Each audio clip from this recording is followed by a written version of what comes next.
What if I told you that the darkest period of your life, the time when everything feels meaningless, empty, and hopeless, might actually be the doorway to your greatest transformation? Today, we're diving deep into a concept that has been misunderstood for centuries, the dark night of the soul. But this isn't just a spiritual idea. Through the lens of Carl Jung, it becomes a profound psychological process, one that could change the way you see your struggles forever.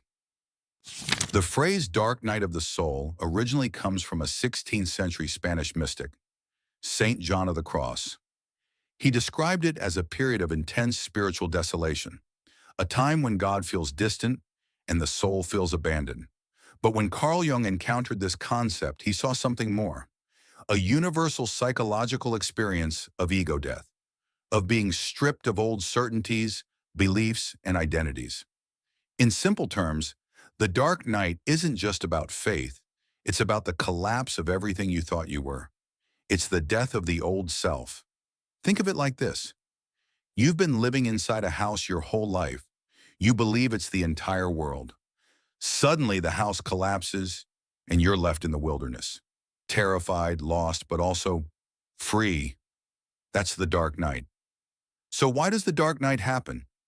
From Jung's perspective, it's the psyche's way of forcing growth. Here's the truth. Most of us live with a persona, a mask we show to the world. It's who we think we should be, successful, happy, in control. But deep down in the unconscious, there are parts of us we've denied, our fears, desires, wounds. Jung called this the shadow. Eventually, these denied parts demand attention. Life brings a crisis, maybe a breakup, a job loss, an illness. Suddenly, the old identity collapses and we're thrown into chaos. This collapse is painful because the ego, our sense of control, doesn't want to die. But this death is necessary for rebirth. Jung wrote, "There is no coming to consciousness without pain. The dark night is not punishment, it's initiation."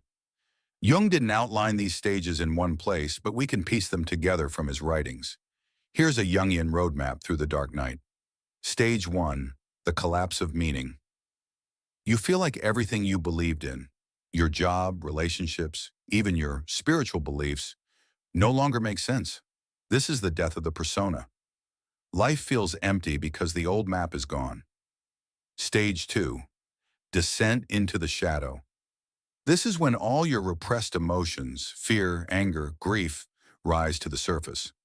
Jung warned that meeting the shadow is terrifying, but it's the only way to wholeness. Ask yourself, what have I been running from? What parts of me have I rejected?